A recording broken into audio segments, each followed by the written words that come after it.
네, 누구보다 쉽고 똑똑하게 알려드릴게요. 여기는 달콤한 비급살롱입니다. 네, 시청자 여러분 안녕하세요. 비급살롱의 진행을 맡은 아나운서 황윤기입니다. 자, 한 주의 중반 수요일이 지나가고 있고요. 자, 수요일의 비급살롱은요, 우리 사업자분들을 위한 특별한 시간으로 저희가 만들어 나가고 있죠. 자, 오늘은 특별히 정말 현장에서 발로 뛰는 전문가님들을 어렵게 또 모셔왔다라고 합니다. 오늘 시간 더욱더 기대를 해주시고요. 자, 참고로 저희가 방송 통해서 말씀드리는 내용은 투자 판단에 대한 조언이지 모든 상황에 일반화해서 적용할 수는 없다라는 점 참고해 주시면 좋겠습니다. 자, 그러면 오늘도 세 분의 전문가님들 모셔봤는데요. 오늘의 비극과 함께 화면으로 만나보시죠.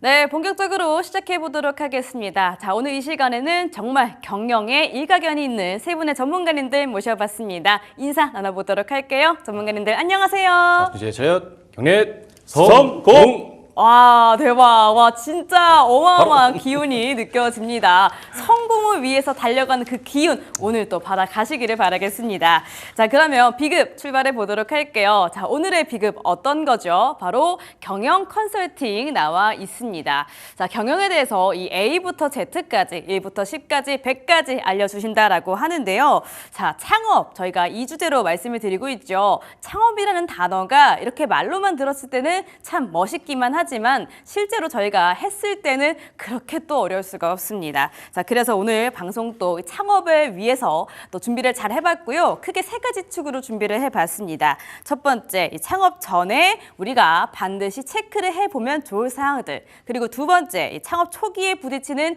고충들과 장애물들, 그리고 어떻게 이겨나갈 수 있는지 말씀드릴 거고요. 마지막으로 그 고비를 어떻게 넘기고 사업을 성장시킬 수 있을지까지 다뤄보도록 하겠습니다.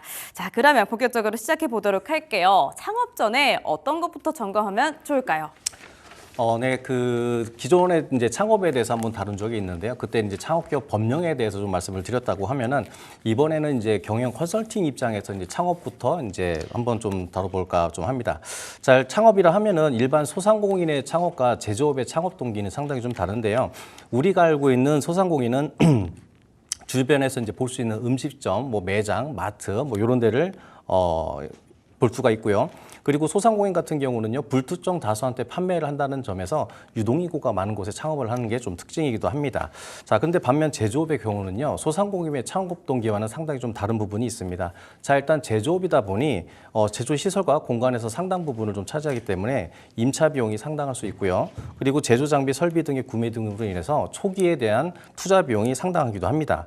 그리고 또한 원건비, 원자재 구입 등을 생각하면 진입 장벽이 상당히 높기도 하죠. 자, 다음 표를 보면서 좀 말씀을 드려보겠는데요.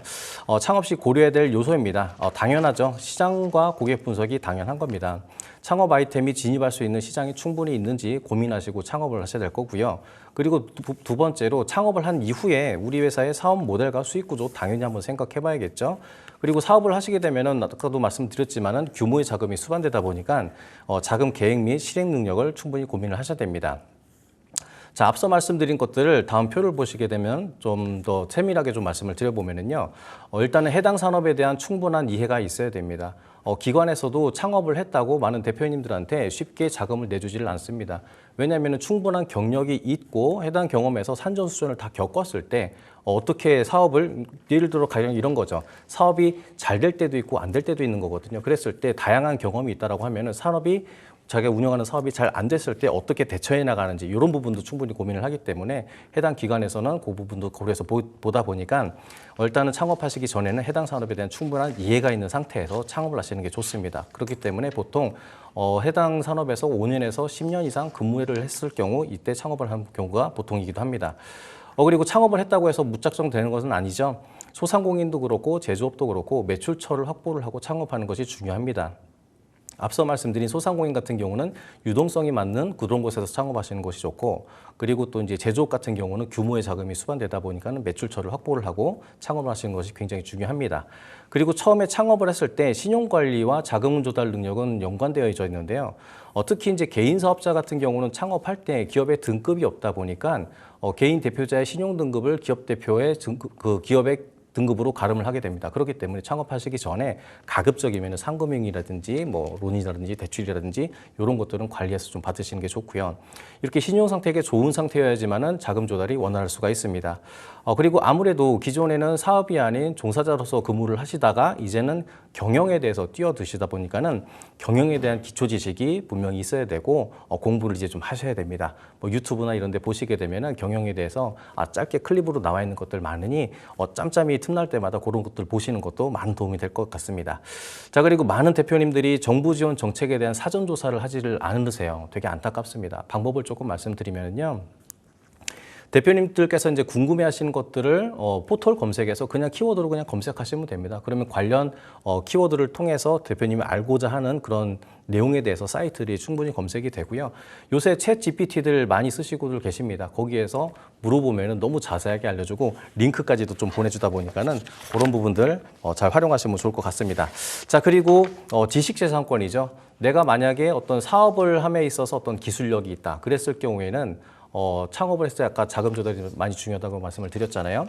그랬을 때 내가 지식재산권을 가지고 있다. 그런데 이게 내가 생각으로만 갖고 있는 게 아니라 이게 서류로 표현이 돼야 됩니다. 대표적인 것이 특허라든지 뭐 이런 것들이 되겠죠. 그래서 이런 것들이 준비가 된 상태에서 창업을 하시는 것들을 권장해 드립니다. 네, 좋습니다. 지금 이세호 전문가님께서 이 창업할 때 고려해야 할 점들 그리고 창업 단계에 대해서 또 상세히 말씀해 주셨죠. 방금 말씀 주셨던 부분들 또 저희 방송에서도 확인할 수 있는 내용들이니까요. 수요일에 비급살롱을 또 찾아와 주셔도 좋겠네요.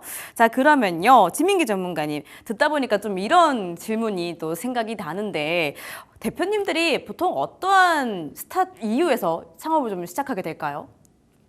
네, 많은 대표자님 분들이 어렸을 때부터 창업, 경영에 대해 관심이 많은 부분이 있습니다. 특히 젊은 CEO 경우에 경제 경영에 대해서 호기심이 많은 경향이 있고요. 시니어 창업자의 경우 수년간 경험을 통해 창업을 하시는 것이 보통입니다. 보통 가장 쉽게 생각하기 쉬운 게 무작정 창업 전에 돈을 많이 벌어 부자가 되고 싶어서 시작하시는 분이 상당히 많아요. 그래도 창업 전에 다양한 경험을 갖고 창업을 하는 게 중요하다고 저는 권장드리고 있습니다. 창업을 하게 되면 다양한 문제에 직면하게 되는데 큰 비용이 소요되는 만큼 리스크에 대해 이야기를 해주고 조언을 해줍니다. 상담을 하다 보면 사업의 방향이 바뀌는 경우가 자주 있습니다.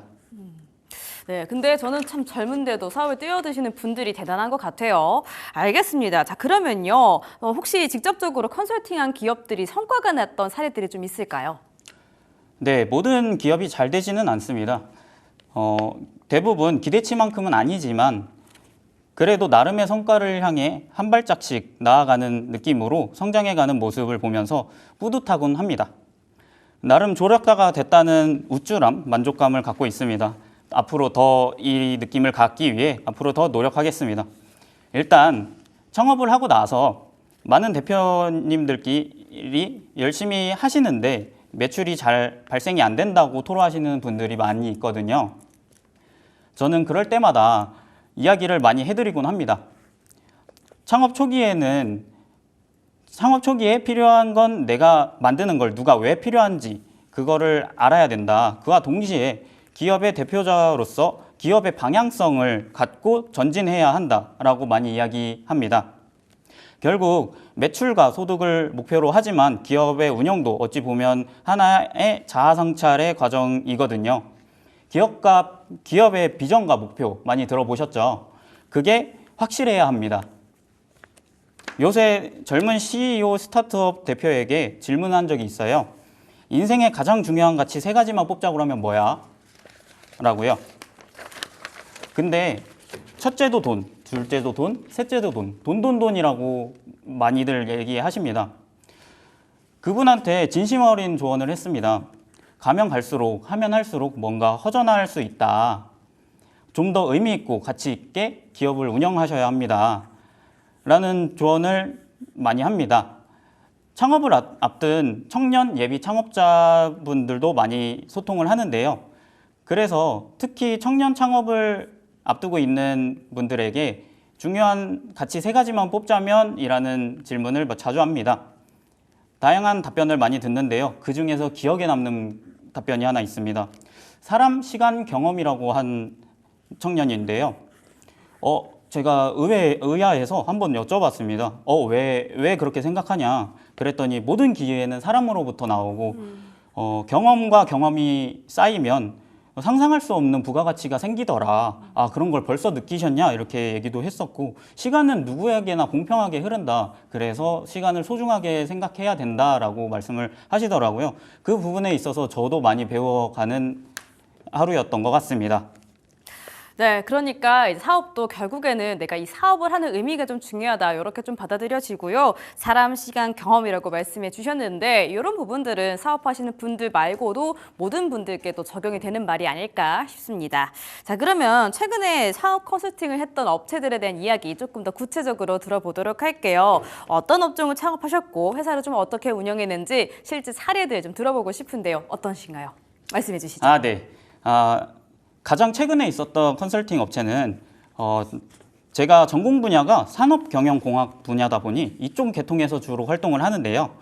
전기 쪽 수배 전반, 수변전 설비 전문 기업을 컨설팅한 사례가 있습니다. 처음 창업 단계에서 상호명과 사업자 등록증 발급, 그리고 개인 사업자로 할지 법인 사업자로 할지 설명하고 사업의 유형을 뭘로 할지 컨설팅 해드리곤 했습니다. 그렇게 해서 사업을 개시하셨는데요. 그리고 해당 기업에 기술력이 있어 저를 통해서 특허 출원과 등록 중인 것이 3건이 있을 정도로 아주 성장에 유명한 회사로 기대가 되고 있습니다. 수변전 설비는 기계가 대체할 수 없는 고유의 영역이거든요. 모든 건물에 다 들어가야 하고 없어질 수 없는 산업군입니다. 맞습니다. 지금 전기 쪽 전력 설비, 수, 변전서 이런 말씀해 주셨는데 이런 쪽으로 또 컨설팅을 해 주셨다라고 하네요. 요즘 또 이 전력 설비가 또 굉장히 유명하다 보니까 저도 좀 기대가 되는 업체인 것 같고요. 자, 그러면 함께 자리해 주신 우리 오춘성 전문가님도 최근에 좀 컨설팅 해 주신 업체가 있을까요? 최근 자동차 부품 프로토 업체를 창업 단계부터 컨설팅하게 되었는데요. 컨설팅을 통해 투자 유치까지 고려해서 법인 사업자로 설립을 해드렸습니다. 해당 회사는 친환경 알루미늄 가공 제조 및 혁신적인 냉난방 시스템 회사로 특수 아이템이 있어 성장 유망할 것으로 판단해서 기대가 아주 많이 되고 있습니다. 네, 그렇군요. 자, 그러면요, 또 실제 이 현장에서도 뜨시는 전문가님들이다 보니까 자, 처음부터 한번 질문을 해보도록 하겠습니다. 창업하기 전에 어떤 걸 고려를 하면서 창업을 시작해야 된다고 생각하세요? 기술은 당연히 뒷받침되어야 되고 남들과 경쟁할 수 있는 독보적인 기술력, 또 처음 시작하려면 공장도 얻어야 되고 장비도 구입해야 하는데 거기에 맞는 자금, 믿고 납품할 수 있는 고객사도 최소 3군데 이상은 확보했을 때 움직이는 것이 안전하다고 봅니다. 네. 그러니까 기술력, 공장, 그리고 자금, 장비, 고객사들까지 뭔가 오천석 전문가님께서는 미리 좀 안정적으로 기반을 다지고 시작하는 게 중요하다 이렇게 말씀 주시는 것 같은데 안정적인 성향은 사실 사업을 시작했을 때 좀 일맥상통한 부분은 아니잖아요. 어떻게 생각하세요? 처음부터 무리한 투자는 위험합니다. 시장에 나와 같은 업종을 가지고 일하는 회사가 얼마나 있는지, 믿고 거래할 수 있는 고객사가 몇 군데 있는지, 최소 이 점을 먼저 봐야 내가 사업을 했을 때 살아남을 수 있는지 판단할 수 있습니다. 알겠습니다. 그러니까 확실한 매출처, 자금력 확보, 미리미리 지금 기반을 잘 다져놔서 무리한 투자는 좀 지양을 해야 한다. 이렇게 한번 정리해 보도록 할게요. 자, 그러면요. 본격적으로 시작을 하기 앞서서 사업하기 전에 시장 조사를 꼭 하시죠. 이 시장 조사에 대해서 조언들 들어보도록 하겠습니다. 시장 조사를 하는 좀 특별한 방법들이 있다면 지민기 전문가님 어떤 것들이 있을까요? 사실 특별한 건 없습니다. 사실 저는 무조건 발로 뛰라고 말합니다. 현장에서 뛰는 게 답이에요. 직접 현업에서 활동 중이신 기업 수십 곳 넘게 컨택하고 찾아가면서 대표님들 만나 뵈면서 어떤 고충이 있는지 인터뷰하라고 조언을 많이 하곤 합니다. 물론 쉽지 않죠. 쉽지 않은 거 맞는데 젊음과 패기가 있으니 부딪혀보라고 조언합니다. 저는 이런 말이 가장 싫긴 한데 어쩔 수 없이 하는 말입니다. 젊으니까 괜찮습니다. 또 고객들을 인터뷰하며 왜 불만이 생기는지, 어떤 것이 개선되면 좋을지 스스로 데이터를 쌓으라고 조언합니다. 그리고 온라인 설문도 많이 권유하는데요. 청년 스타트업 대표 소셜 유통 플랫폼 아이디어에 대해 온라인으로 대략 200명 정도의 의견을 모은 적이 있습니다. 의외의 답변이 되게 많았는데요. 가장 많은 비중이 무슨 소리인지 알고 좋은 건 알겠는데 실행하고 지속하기가 많이 힘들다, 그런 의견이 있었고요. 접근성이 떨어진다는 의견, 비용 대비 가성비가 떨어진다는 의견, 다양한 의견들을 접할 수가 있었습니다.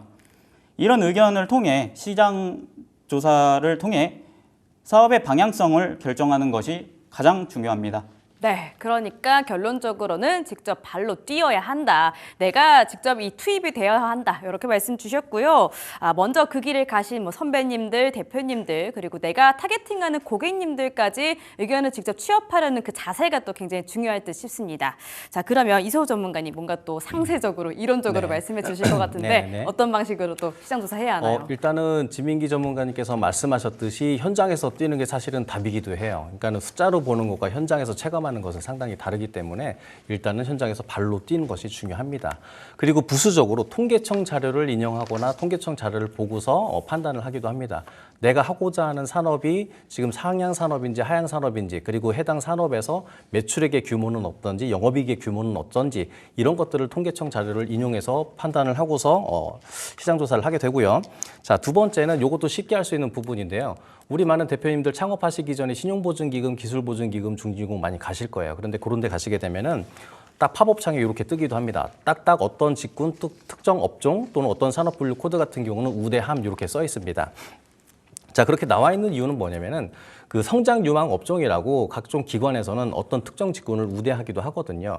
자, 제품의 수명의 주기가 있고 뭐 산업에도 수명 주기가 있고 여러 가지 주기가 있는데 어떤 제품이 예를 들어 지금 그거죠. 제가 현장에서 강의할 때도 많이 써먹는 얘기인데 현재 분필을 쓰고 있는 분들은 그렇게 많지가 않아요. 분필에 대한 대체품이 보드마카라든지 이렇게 변했죠. 그리고 옛날에 뭐 모토땡, 레이저 땡폰을 썼는데 지금 전부 다 스마트폰으로 쓰고 있죠. 이렇듯이 산업의 주기가 변하고 있거든요. 그래서 이렇게 지금 내연기관의 자동차도 어떤 뭐 수소차라든지 전기차라든지 이렇게 바뀌듯이 글로벌적으로 또는 국내 통계적으로 어떤 산업이 유망한지 나온 따로 분류된 코드가 따로 있기도 합니다. 그래서 그런 직군 같은 경우는 정책 자금을 신청하거나 자금 조달 시에 상당한 가점을 받을 수 있기 때문에 고산업 직군으로 창업을 하시는 것도 괜찮습니다. 그리고 아까도 챗GPT에 대해서 잠깐 좀 말씀을 드리기도 했는데요. 챗GPT의 도움을 받아가지고 저는 많이 활용을 하고는 하는데요. 특히 국내에 있는 어떤 데이터 통계보다도 글로벌 트렌드를 읽고 어떤 판단하는 데는 챗GPT의 도움이 상당하기 때문에 그거 활용하시는 것도 괜찮습니다. 네, 챗GPT 또 언급이 나왔는데 챗GPT가 진짜 실생활에서 너무나 큰 도움이 되기는 하더라고요. 물론 이 모든 정보를 다 신용할 수는 없습니다. 네, 좀 주의를 해야 할 부분들도 있지만 그래도 이렇게도 도움을 받을 수 있다는 점까지 한번 배워보도록 할게요. 자, 그러면 오춘석 전문가님 같은 경우에는 시장 조사 어떻게 하세요?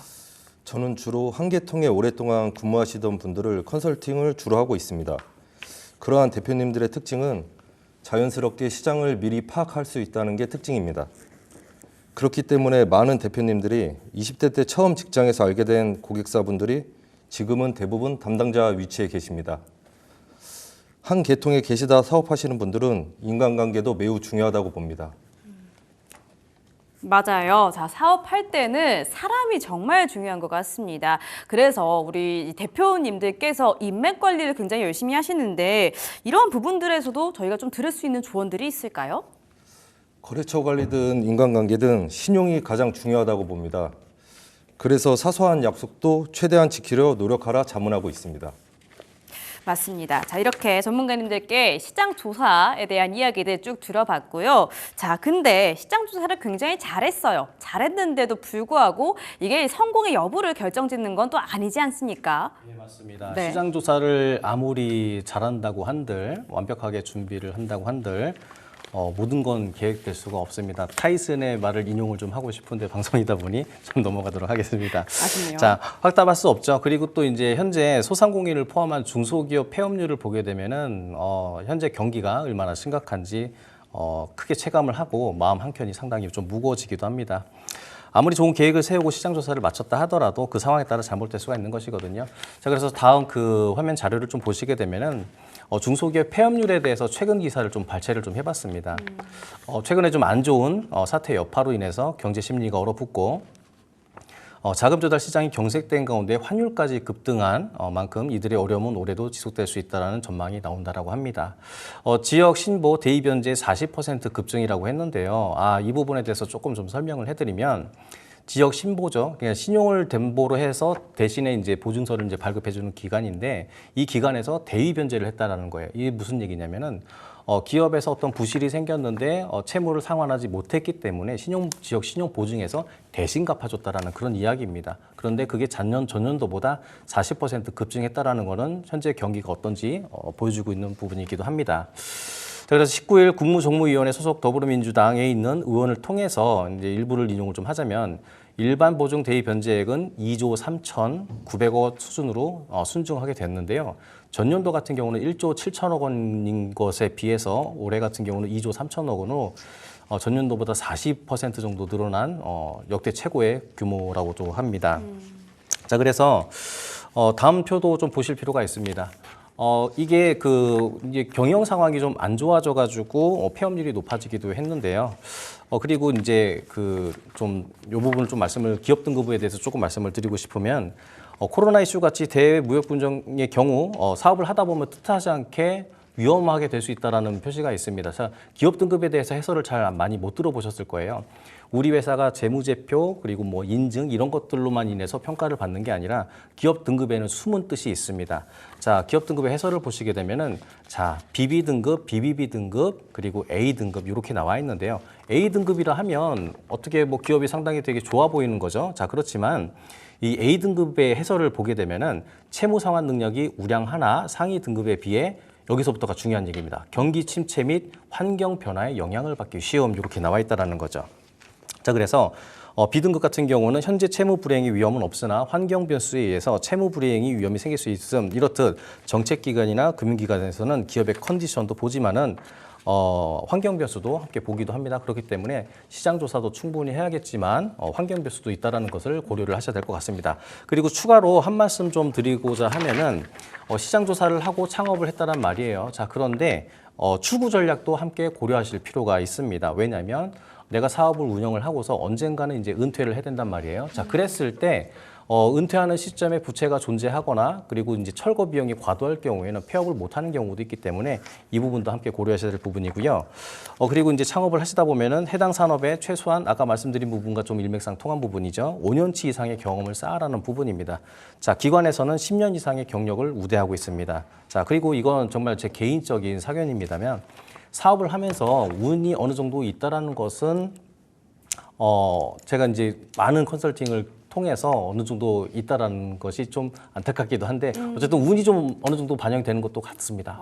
네. 방금 보니까 중소기업 폐업률 설명을 해주셨는데 다들 시작하실 때는 폐업까지 생각하고 맞습니다. 시작하지는 않았을 거 네, 아니에요. 맞습니다. 네. 그런 것도 생각하니까 좀 마음이 아프고요. 그렇기 때문에 출구 전략까지 함께 잘 챙겨봐야 한다는 점 저희가 체크를 한번 해보시죠. 자, 사업을 운영하는 이 시기와 운과 타이밍이 있다. 공감하시나요? 예, 공감합니다. 언제 어디서 좋은 아이템이 수주될지는 아무도 모릅니다. 그렇기 때문에 항상 언제든 대응할 수 있도록 준비되어 있어야 합니다. 네. 아나운서님. 네. 물 들어올 때 노 젓는다라는 이야기 아마 많이 들어보셨을 거예요. 그렇죠. 너무너무 잘 알죠. 네, 그런데 저는 이제 많은 대표님들 포함해서 이제 창업을 앞두신 분들 그리고 또 이제 어떤 뭐 멘토링에 대한 어떤 동기부여를 받고 싶은 분들한테 가끔 가다가 이제 이야기하는 부분이 있어요. 무슨 얘기냐? 물 들어올 때 노 져라라는 얘기가 아닌 노를 젓고 있다 보니까는 물이 들어왔다 이런 표현을 쓰기도 합니다. 바뀌었네요. 바뀌었습니다. 네. 자, 보세요. 막 놀고 있다가요 물이 들어오잖아요. 그때 막 노졌잖아요. 3분이면 탈진됩니다. 그런데 평소에 내가 체력 단련 하듯이 평소에도 열심히 노력하고 있으면은 실전 압축 근육도 생기고 물이 들어왔을 때 추진력을 얻어서 팍 차고 나갈 수가 있는 거거든요. 자, 그래서 물 들어올 때 노젓는다라는 말을 제가 경영학적 관점에서 해설을 좀 해보겠습니다. 자, 물 들어올 때 노를 경영학 관점에서 해설. 자, 기회비용 이론입니다. 어떤 기회가 왔을 때 그것을 잡지 않으면 그 기회는 결국 사라진다라는 거죠. 그래서 기업은 최적의 타이밍에 투자가 실행이 돼야지 최대 효율을 얻을 수 있다는 이론입니다. 그리고 성장 곡송 활용인 거죠. 제품이나 산업의 성장기 혹은 도입기에 과감하게 마케팅과 자본을 투입하게 되면 브랜드 인지도와 시장 점유율을 빠르게 확보할 수가 있습니다. 또 레버리지 전략이 있습니다. 자, 외부 환경이죠. 이것들을 최대한 활용해서 내부 역량 이상으로 성장의 파도에 올라설 것입니다. 자, 그래서 이런 부분들을 다음 표를 보시게 되면은 아까는 경영학적 해설이기 때문에 조금 어려웠지만은 지금 이제 현실적인 해설을 조금 말씀을 드리면은 자, 첫 번째 우리 대표님들 또는 예비 창업자님들 말 잘 들으십시오. 자, 운은 언제 들어올지 모르기 때문에 항상 준비가 되셔야 됩니다. 그래서 항상 노력하셔야 되고요. 그리고 평소에 열심히 안 하다 보면은 운이 들어왔을 때 그걸 온전하게 받아들일 수 없다. 그래서 항상 평소에 자기 개발도 하시고 연구 개발도 하시고 제품 역량 강화를 위해서 노력도 하시고 이런 것들을 항상 하셔야 됩니다. 저는 지금 이 말씀을 사업하시는 분들뿐만이 아니라 어떤 새로운 도전을 하시는 모든 분들께도 적용이 되는 이야기인 것 같습니다. 그러니까 물 들어올 때 노를 저어라가 아니라 노를 젓다 보니까 물이 들어온다라는 이야기인데 이게 단순히 기회를 내가 만들어라라는 이야기가 아니라 기회가 왔을 때 근력이 좀 필요하다 이런 말씀도 될 것 같네요. 너무너무 좋고요. 자, 그러면 이제 비즈니스 모델 이야기로 넘어가 보도록 할게요. 시장조사 다음에 또 수익 구조를 저희가 만들어야 할 텐데 이거는 좀 어떻게 해야 되나요? 네, 맞습니다. 시장조사는 어떻게 창업을 하고 결과적으로는 누구한테 팔까라는 것에 대한 문제였다라고 하면은 비즈니스 모델은 내가 사업템, 아이템을 확장을 해서 이걸로 통해서 매출도 하고 수익 구조를 만드는 이제 결정적인 핵심인 거라는 거죠. 그래서 이제 많은 대표님들이 이제 창업 단계에서 많이 실수하는 게 좋은 제품만 만들면은 잘 팔리겠지 또는 좋은 곳에 선점해서 창업을 하면은 장사가 잘 되겠지라고 하는 생각입니다. 하지만 실제로는 고객이 어떤 경로로 얼마를 지불할지 이거를 구체적으로 시뮬레이션을 해봐야 되는 게 맞습니다. 자, 요즘은 B2B 구독형 모델, 프리미엄 모델이 다양하니까는 고객 여정을 직접 부려보는 것도 필수이기도 한데요.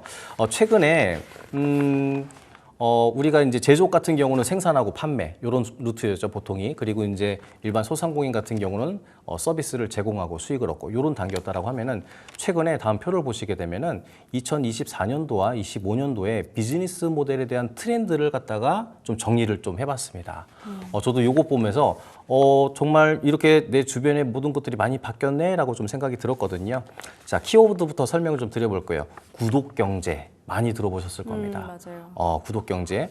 예전에는 과거에는 어떤 재화나 용역이나 물품이나 상품을 한번 결제를 통해서 구매를 했다라고 하면은 이제는 그 구매 비용에 대한 단가를 상당히 낮춰가지고 구매 욕구를 갖다가 올리게 된 거죠. 그러니까 예를 들어 이제 100만 원짜리 주고 살 수 있었던 물건들을 구독 경제 한 달에 뭐 3만 원 내지 5만 원 정도서 구매 비용을 낮춘 다음에 확보를 하게 되는 거죠. 그래서 고객의 지속적인 소비를 유도해서 이렇게 소익을 창출하는 경우도 있고요. 그리고 플랫폼 중심의 수익 모델이라고 있습니다. 최근에 한 사례를 말씀을 드리면 제가 이게 되게 충격적이었던 사례가 하나가 있었는데요. 그 영어를 학습하는 어플리케이션이 있었습니다. 자, 그런데 그 회사가 실제로 영어를 전문으로 하는 그런 개발을 하는 회사가 아니었어요. 영어를 직접적으로 강사가 포진이 돼 있고 영어를 하는 회사가 아니었습니다. 그 회사는요, AI 기반을 통해서 영어 학습을 할 수 있는 플랫폼을 만들어서 매칭을 시켜주는 그런 플랫폼을 만든 회사였던 거예요. 그러니까는 내가 해당 분야에 전문 지식이 없다고 하더라도 각각의 소스를 연결시키는 플랫폼 비즈니스를 하게 됐을 때 이것 또한 수익 모델이 될 수 있다는 것을 알게 됐고 주변에 이런 사업장들이 이런 사업을 하시는 분들이 굉장히 많다는 것을 이제서야 좀 알게 됐습니다. 네. 그리고 또 AI 기반 맞춤형 모델이라고 해서 오늘 AI에 대한 언급이 좀 많이 나오죠. 자, 트렌드이기 때문에 어쩔 수가 없습니다. 자, 고객 테이블을 분석해서 개인화 상품된 서비스를 제공한 겁니다. 자, 우리 그 일반 고객분들 같은 경우도 SNS나 포털에 어떤 키워드로 검색을 하시면은 그거에 연관된 것들이 상품이라든지 서비스라든지 어떤 정보라든지 계속 연관돼서 뜨는 것들을 좀 보실 수가 있으실 거예요. 자, 그런 것들이 AI 기반 맞춤형 모델이라고 보시면 될 것 같습니다. 그 밖에도 디지털 트윈, 메타버스, 그리고 커뮤니티 기반 브랜드 모델 이런 것들이 있기도 합니다. 자, 그래서 이런 형태로 최근 매출 트렌드가 변화무쌍하니까는요. 우리 대표님들께서도 생산 제조와 더불어 매출과 관련된 트렌드의 흐름을 아시고 이런 것들 잘 활용하시면 너무 좋겠습니다. 네, 정말 가장 최근에 비즈니스 모델 이 트렌드를 말씀해 주셨는데 저도 한 이제 대학교 다닐 때 잠깐 배웠던 적이 있거든요. 근데 정말 그 트렌드가 바뀌었다라는 게 실로 체감이 됩니다. 자, 그럼 오춘석 전문가님께서는 어떤 수익 모델을 갖고 좀 시작하려는 창업자분들께 좀 해주실 조언 같은 게 있을까요? 보통 제조업을 생각하시는 예비 창업자분들은 당연히 업체에 납품하는 B2B 모델로 방향을 잡을 수밖에 없습니다. 자, B2B라는 말씀 또 해주셨는데 사실 뭐 많은 분들이 B2C, B2B 알고는 계시겠지만 한번 짚고 넘어가 보도록 하겠습니다. B2B 어떤 걸까요? 비즈니스 투 비즈니스의 약자로 기업 간의 거래를 뜻합니다. 쉽게 말해 한 기업이 다른 기업의 제품이나 서비스를 판매하는 것을 말합니다. 그렇기 때문에 다른 경쟁사와 비교 견적을 피할 수 없어 가장 중요한 건 우리 회사가 수익을 창출할 수 있는 안에서 타이트한 견적을 낼 수 있는 능력이 가장 중요하다고 봅니다. 수익 구조도 제품이 수주가 되었을 때부터 시작이기 때문입니다. 네, 타이트한 견적이라고 또 말씀해 주셨는데 이 부분에 대해서 조금 더 들어보고 싶네요. 타이트한 견적을 내기 위한 노하우 같은 게 있다면 어떤 것들이 있나요? 앞에도 말씀드렸듯이 우리 회사만의 독보적인 기술력이 가장 필요합니다. 다른 회사에선 100원을 들여 제품을 만든다고 하면 우리는 100원보다 적게 들여 제품을 만들 수 있는 제조 공법 및 시스템이 갖춰져 있어야 된다고 생각합니다. 또 어려운 단어가 또 나왔는데 제조공법 시스템이라고 말씀 주셨습니다. 이소 전문가님 설명 한번 해주시죠. 네. 경쟁력은 여러 가지가 있습니다. 제품 자체에 대한 경쟁력이 있고요. 그리고 이제 생산 단가를 낮추어서 가격 경쟁으로 가져갈 수 있는 부분이 있습니다. 그 부분에 있어서 우리 오충석 전문가님께서 좀 말씀을 해주셨는데요. 자, 그러면 내가 이 제품을 생산을 하는데 비용이 이렇게밖에 들 수가 없는데 그럼 어떻게 절감을 하냐? 이렇게 또 반문을 하실 수가 있어요. 그래서 간단하게 좀 몇 가지만 좀 말씀을 드리면은요. 해외에서 원자재를 수입할 수 있는 경우가 있습니다. 그랬을 때 환율 차이에서 원자재 가격이 좀 달라질 수가 있는 거거든요. 그리고 국내에 있는 어떤 그 원자재를 보유한 기업에서 재고를 처분하기 위해서 한순간 뭐 단가를 낮춰서 판매하는 경우도 있습니다. 자, 그랬을 때 환율 차이에서 또는 많은 재고에 의해서 값싼 가격에 원자재를 매입했을 때 원자재 가격을 좀 줄일 수가 있을 것이고요. 자, 두 번째는 노후된 시설을 교체해서 생산량을 늘리는 방법이기도 합니다. 물론 기계 설비를 설치를 하는데 기회비용이 들어가기는 하지만 노후된 시설 대비 생산량은 높일 수 있기 때문에 아무래도 생산량이 많아져야지 많이 팔 수가 있는 거잖아요. 그래서 기존에 있는 시설로 하루에 뭐 100개를 생산할 수 있으면은 교체된 설비로 인해서 한 200개를 생산할 수 있다라고 하면은 그럼 2배 가까운 매출 성장을 또 할 수가 있기 때문에 이것도 괜찮습니다. 자, 그리고 이 부분은 조금 어떻게 보면은 이게 여러 가지로 해석이 좀 될 수가 있겠는데요. 자동화 설비를 통해서 인건비를 줄일 수 있는 방법도 있습니다. 이게 두 가지 관점에서 저는 좀 해석을 좀 하고 싶은데 자동화 설비를 통하게 되면은 기업의 입장에서는 인건비를 줄일 수 있기 때문에 장기적으로 봐서는 결국에는 영업이익을 창출할 수가 있어요.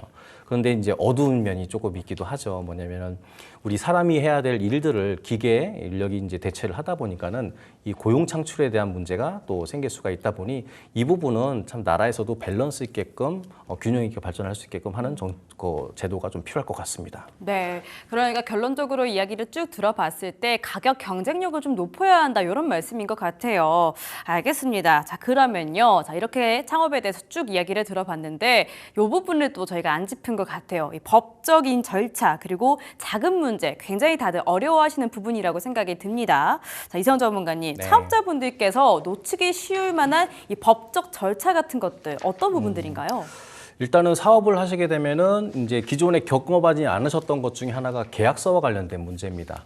근로할 당시에는 근로계약서만 썼지 어떤 업체 간의 어떤 계약 간의 이제 계약서를 작성할 일이 그렇게 많이 없거든요. 그러다 보니까 이제 사업을 하시면서 익숙치 않다 보니까는 간과해서 놓치시거나 안 하시거나 누락하시거나 꼼꼼히 안 보시거나 이렇게 하는 경우들이 있습니다. 대표적인 사례를 이제 간략하게 좀 하나만 좀 말씀을 드리면은요. 어떤 두 대표님께서 공동 창업을 하셨단 말이에요. 자, 그런데 이 두 분은 의리로만 지분을 5대5로 하시고서 사업을 진행을 하신 거예요. 자, 그런데 여기서 문제가 발생하게 됩니다. 분명히 그 사람은 두 대표자가 같은 역량을 갖고 있다라고 판단되지는 않습니다. 두 분 중에 한 분 정도는 열정적으로 하시는 분이 계시고 한 분은 또 상대적으로 덜 하신 분들이 계실 거란 말이에요. 자, 그랬을 때 기여도가 한 대표님은 상당히 높으신데 반면 다른 대표님은 기여도가 상당히 낮으시단 말이에요. 그런데 지분은 5대5로 되어 있는 거예요. 그런데 회사에서 발생한 이익에 대해서는 5대5로 배당을 하니 한쪽에서는 서운해지는 억울하죠. 그렇죠. 네. 그런 일들이 생기기도 합니다. 자, 그렇기 때문에 이런 것에 대한 나중에 회사를 계속 지속적으로 운영을 해야 되기 때문에 처음에는 그냥 아무 생각 없이 5대5로 했던 것들이 나중에 매출이 생기고 영업이익이 생기고 이익을 배분하는 과정에서 누군가는 서운해질 일이 생기다 보니까는 그걸로 인해서 사업이 파산이 되거나 해산이 되는 경우들도 있습니다. 그렇기 때문에 그런 부분들 잘 하셔야 될 거고요. 자, 두 번째는 이제 프리랜서와 관련된 부분인 거죠. 노무적인 부분인데 프리랜서로 이제 근무를 하셨단 말이에요. 그런데 이제 나중에 이제 이분이 퇴사를 하실 때 근로자로 주장을 하시면서 퇴직금을 요구를 하시거나 또는 이제 정해진 시간 이외에 근무한 것들에 대해서 연장 근로를 요구를 하신다라든가 아니면은 고용지원금을 받기 위해서 어떤 뭐 퇴사 코드를 뭘로 해달라고 한 부당한 요구를 한다거나 이런 문제들이 있겠는데요. 그렇기 때문에 어떤 근로자와 이제 그 어떤 계약서를 체결할 때도 이런 부분들 꼼꼼히 확인하셔가지고 하셔야 됩니다. 그래서 나중에 분쟁이 생기면 되돌리기는 사실은 힘듭니다. 그래서 그렇기 때문에 사업자 등록증 내는 거 쉽지만은 이제 사업을 운영을 하면서 이미 시간이 경과됐을 때 나중에 되돌리는 것은 쉽지 않기 때문에 이 부분 참 중요한 거고요.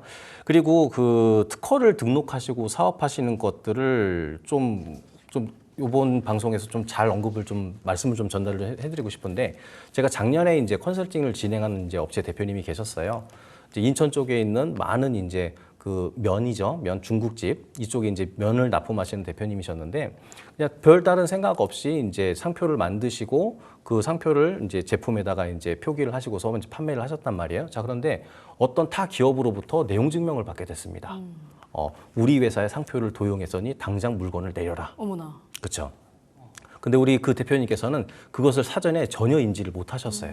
자, 그럼 바꾸면 되거든요. 그런데 단순히 바꾸는 문제가 아니라 그동안에 이제 납품을 하려고 재고를 쌓아놨던 그 모든 제품까지 상품을 다시 뜯어가지고 재포장해야 되는 이런 재비용이 투자가 되는 이런 불편함이 생겼기 때문에 이런 특허와 관련된 문제도 중요하게 생각합니다. 네, 기본인데 또 굉장히 중요한 부분이죠. 계약서, 문서 꼼꼼하게 챙겨주셔야 됩니다. 특히 계약할 때 어떠한 내용들, 조항들이 있는지도 꼼꼼하게 체크를 하고 설명을 좀 해주셔야 되겠네요.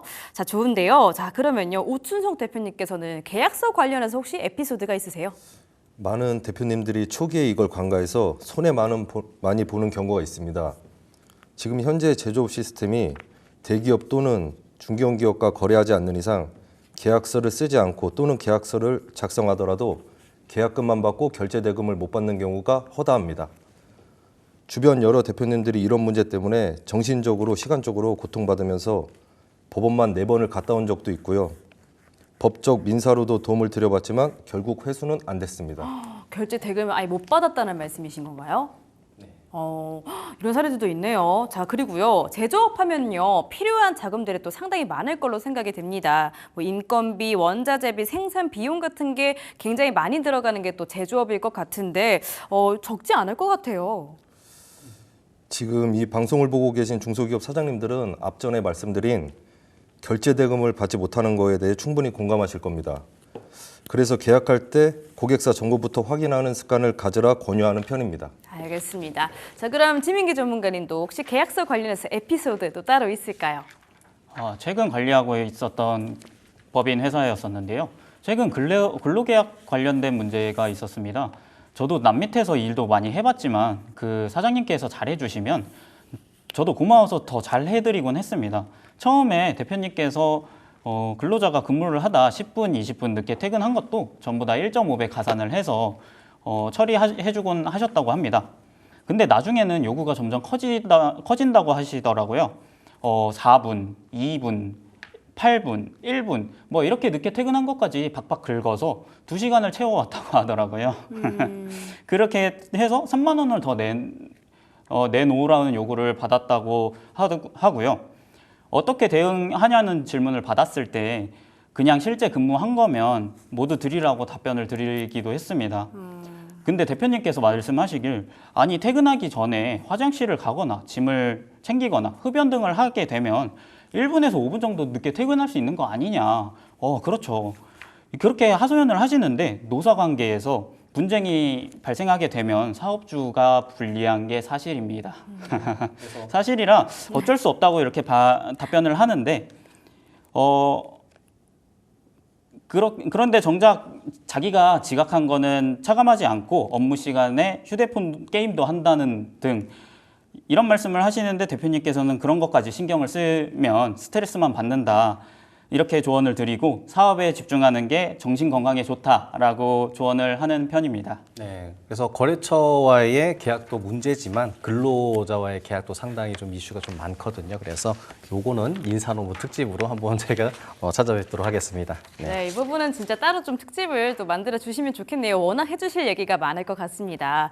자, 그러면요. 제조업 같은 경우에는 큰 자금이 소요가 될 것 같다. 제가 좀 연거푸 말씀드리고 있는데 이러한 자금에 대한 조언들 저희가 좀 들어볼 수 있을까요? 그럼요. 이거는 재차 방송에서 이제 여러 번 좀 말씀을 드렸는데요. 그래도 오늘 처음 보시는 대표님이 있기 때문에 그래도 말씀드려야 됩니다.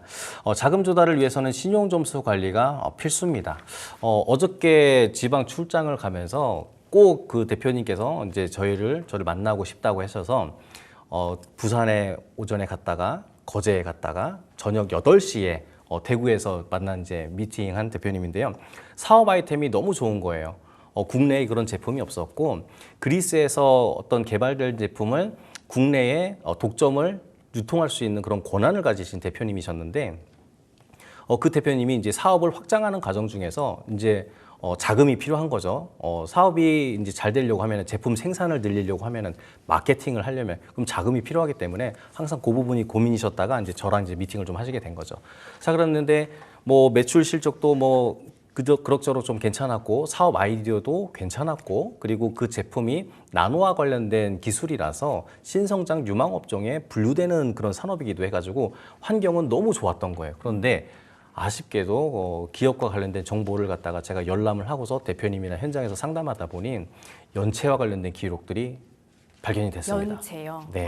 그래서 그 정책 기간에 큰 자금이 아니었거든요. 근데 이제 일부 대금을 지불하지 못하셔가지고 연체 이력이 남으셨는데 사실은 이렇게 연체 이력이 한번 남게 되면은 모든 걸 발목 잡게 되거든요. 좀 안타까운 사례였는데 그래서 신용 관리 이런 것들 좀 잘 하셔라라는 말씀 좀 드리고요. 그리고 이제 기술력을 서류화해라. 몇 번 드려도 부족함이 없습니다. 내가 가지고 있는 아이디어 기술화 하셔야 됩니다. 특허하셔야 됩니다. 간혹 가다가 일부 대표님들께서 이거 특허화하게 되면은 이게 공개가 되기 때문에 내가 기술력이 다 노출되는 거 아니야? 이렇게 말씀하시는 부분이 있습니다. 물론 틀린 말씀 아니에요. 자, 그렇지만은 기술이 이제 특허청의 취지는 이래요. 모방은 창조의 어머니다. 이런 말씀 많이 들어보셨잖아요. 특허청도 그런 취지입니다. 자, 이게 무슨 얘기냐면은 너가 등록된 특허를 갖다가 공개를 했을 때 이거를 보고서 다른 사람들이 모방을 해가지고 좀 더 고도화된 기술이 계속 개발되는 선순환에 대한 목적이 특허청의 목적인 거예요. 그러다 보니까는 등록을 하고서 공개를 하라라는 입장인 거죠. 대신에 너가 이 특허를 공개를 했으니 특정 기간 동안에 너만 사용할 수 있는 배타적인 사용권과 법적인 보호를 나라에서 보장해주겠다라는 취지인 거죠. 자, 그렇기 때문에 어느 정도 괜찮은 것들은 특허로 구현하시는 것들이 좋습니다. 네, 잘 들어봤습니다. 신용관리 그리고 서류와 두 번, 세 번 들어도 굉장히 중요한 내용이고요. 자, 그렇다면 지민기 전문가님께서는 어떻게 생각하세요? 네, 저는 정부 지원금을 적극 활용하라고 합니다. 초기엔 창업진흥원, 청년창업사관학교, 지역 창조경제혁신센터 이런 데 지원을 해보면 좋을 것 같습니다. 아, 참! 사업계획서 하니까 생각나서 하는 소리인데 처음에는 진짜 하루 종일 걸립니다. 하지만 그 덕분에 사업의 방향성 같은 걸 명확하게 잡을 수 있는 계기가 된다고 많은 대표님께서 말씀해 주시고 있고요. 저도 많이 느끼고 있습니다. 맞아요. 그러니까 모든 것이 일단 이제 열람을 해보면은 이게 하루 이틀에 될 일이 아니구나 이렇게 느끼는 것들이 참 많죠. 사업 계획서도 그렇게 될 것 같습니다. 잘 들어봤고요. 자, 그러면 오춘석 전문가님, 이 초기 자금 조달에 대해서 조금 조언을 해주신다면요? 기술력이 있다면 기술보증기금에서 시작하라고 조언을 합니다. 나라 자금에 대해 전혀 모르시는 대표님들이 너무 많습니다. 팁을 드리자면 먼저 창업한 지인분께서 찾아가 자문을 구해보는 것도 도움이 된다라고 말씀을 드립니다. 현재는 투자도 받아 제가 관리하는 기업 중 사업을 잘 키울 수 있는 상황이 되었는데 투자 받기 전까지는 자기 자본 흐름을 잘 조절하는 게 핵심입니다. 그렇죠. 요즘은 그 정부 지원금 이외에도요, 소셜 벤처 지원, 임팩트 투자, 그리고 프리시드 펀드 같은 자금들도 있으니 적극 활용하시는 게 좋습니다. 네, 이렇게 창업 전에 절대 놓쳐서는 안 될 이야기들 잘 들어봤습니다. 자, 그러면요, 이제 시작한 이후로 넘어가 보도록 할게요. 자, 막상 사업을 하기 시작하면은요, 상당히 많은 장애물들과 리스크들, 고충들 정말 셀 수 없이 많을 것 같은데요. 자, 관련해서 이야기 듣고 싶습니다. 창업 초기에 가장 많이 듣는 고충들 어떤 것들이 있나요? 무엇보다 당연히 가장 많은 이슈는 다름 아닌 매출과 사람 문제입니다. 저는 딱 두 가지가 가장 많은데 사람 문제가 가장 많고 그 다음에 매출인 것 같습니다. 어떤 대표님이 그러셨어요. 처음엔 기획과 의도만 좋으면 사람들이 알아줄 줄 알았다. 그런데 아무도 모른다고 광고를 돌려도 효과가 없었고 심지어 팀 내부에서도 아직도 매출이 없냐 이런 얘기가 많이 나온다고 하시더라고요. 그때 많은 대표님께서 멘탈이 많이 흔들리시더라고요. 내가 틀린 건가 포기해야 하나 그런 고민을 매일매일 하시고 항상 저한테 토로하시는 대표님이 생각보다 정말 많이 있습니다. 정말 많이 힘드실 건데 그게 당연한 겁니다. 네, 그렇죠. 그래서 이런 상황들 대부분의 창업자분들이 이제 겪는 고충이고요. 자, 그럴 때는 데이터 기반 피드백 루프를 빨리 돌려야 됩니다. 데이터 기반 피드백 루프 또 어려운 단어가 나왔습니다. 설명 필요합니다. 어떤 거죠? 최대한 간단하게 말씀을 드리면은요. 서류를 보면서 말씀을 드리면은 말 그대로입니다. 데이터를 가지고서 피드백을 받는다는 거죠. 리뷰를 받는다는 거예요. 그래서 리뷰를 받고서 개선을 통한 것들을 루프, 계속 반복한다라는 뜻인 거죠. 그래서 데이터를 수집하고 이를 분석해서 인사이트를 도출한 뒤에 그 결과를 다시 시스템이나 전략을 반영해서 개선하는 것들을 데이터 기반 피드백 루프라고 합니다. 네, 진민기 전문가님, 이 데이터 기반 피드백 루프 어떻게 보고 계세요? 이소우 전문가님이 이야기하신 대로 이런 피드백이 적절하게 있었으면 많은 기업들이 사업 초기가 더욱 수월하지 않았을까라는 생각이 많이 듭니다. 피드백을 무시하고 콘텐츠를 만들면 경영이 힘들어진 케이스가 되게 많은데요. 고객들은 실습 위주의 콘텐츠를 원하는데 그 대표님께서는 이론적인 부분만 강조하셨거든요. 결국 한 달 뒤에 매출이 이래도 되나 싶을 정도로 떨어지더라고요. 서둘러 사업 성장 전략을 바꾸어 고객 피드백을 반영한 서비스를 제공하게 되었고 지금은 경영이 어느 정도 정상화에 돌입한 것 같습니다. 알겠습니다. 자, 그러면요. 지금 기술 기반의 제조업을 또 전문으로 하고 계시는 오충숙 전문가님께도 여쭤보도록 할게요. 사업 초기에 좀 어떤 부분들이 애로사항이라고 생각하세요? 크게는 두 가지 힘든 점이 있다고 봅니다. 첫 번째는 직원들과의 불화가 생겼을 시 해결 방법입니다. 이 문제가 제대로 다뤄지지 않으면 납기와 품질에 문제가 생길 수 있습니다. 제조업에서 납기와 품질은 생명과 같습니다. 사례를 들자면 납기가 촉박한 제품을 수주하였는데 직원 한 명이 말도 없이 결근을 해 곤욕을 치른 적이 있다고 사장님들이 말씀하시곤 합니다. 그러니까 사람이 정말 생산과 제품에 직접적으로 타격을 주는 거잖아요. 네, 맞습니다. 네. 두 번째는 가장 중요한 문제죠. 앞전에도 말씀드린 결제 대금 받는 것입니다. 일은 열심히 했지만 결제를 받지 못한다면 아무 소용이 없습니다.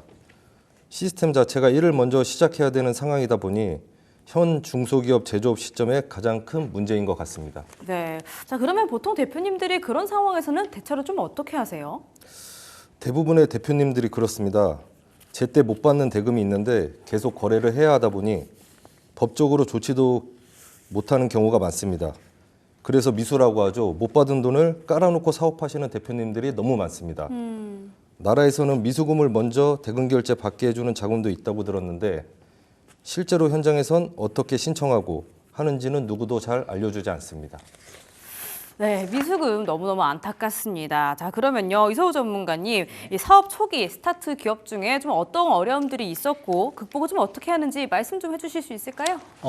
초기에 스타트업 대표님들이 이제 많이 이제 시행착오를 겪는 것 중에 하나가 이제 스타트업이고 이제 처음에 창업을 하다 보니까는 이제 거친 야망을 갖고 이런 보포를 갖고 이제 목적을 향해서 이제 돌진을 하신단 말이에요. 자, 그랬을 때 이제 여기서 핵심은 아까 말씀드린 어떤 그 산업에 대한 트렌드도 확 바뀌듯이 지금도 창업을 하셨다라고 하면은 이 트렌드에 맞게 변할 수 있는 유연성입니다. 자, 그래서 많은 창업자들이 처음 기획한 대로 가야 된다라는 강박과 어떤 관념이 좀 있는데요. 시장의 반응을 봤을 때 아까 말씀드린 그 데이터 피드백 루프 말씀을 드렸잖아요. 그래서 이런 피드백이라든지 시장 조사를 통해서 만약에 내가 한 것들에 대한 피드백이 온전치 않고 생각한 것과 다르다. 그랬을 때는 전략적으로 그 계획을 바꿔서 다시 실행하시는 것이 좋습니다.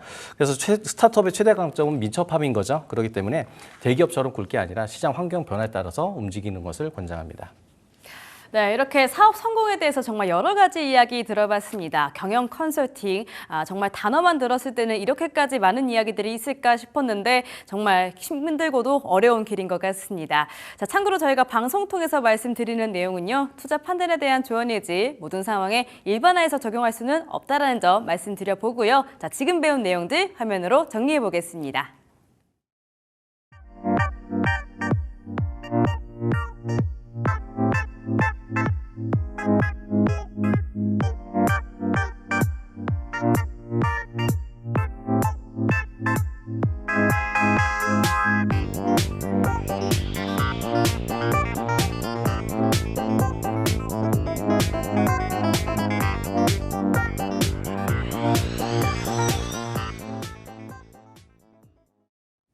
네, 수요일 비급 살롱 마칠 시간이 다 됐습니다. 오늘 정말 알찬 정보들 알려주실 세 분의 전문가님들 좋은 말씀 감사했습니다. 수고하셨습니다. 고맙습니다. 네, 6시에 비교살롱 마칠 시간 다 됐고요. 참고로 저희가 방송 통해서 말씀드리는 내용은 투자 판단에 대한 조언이지 이 보험의 가치나 수익률 그리고 모든 상황에 일반화해서 적용할 수 없다라는 점 다시 한번 참고해 주시면 좋겠습니다. 자, 오늘 또 굉장히 중요한 내용들 많이 들어봤는데요. 오늘 내용들이 많은 도움이 되셨기를 바라겠고요. 자, 오늘 저희는 내일 저녁 6시에 다시 한번 돌아오도록 하겠습니다. 오늘도 시청해 주신 여러분들 감사했습니다.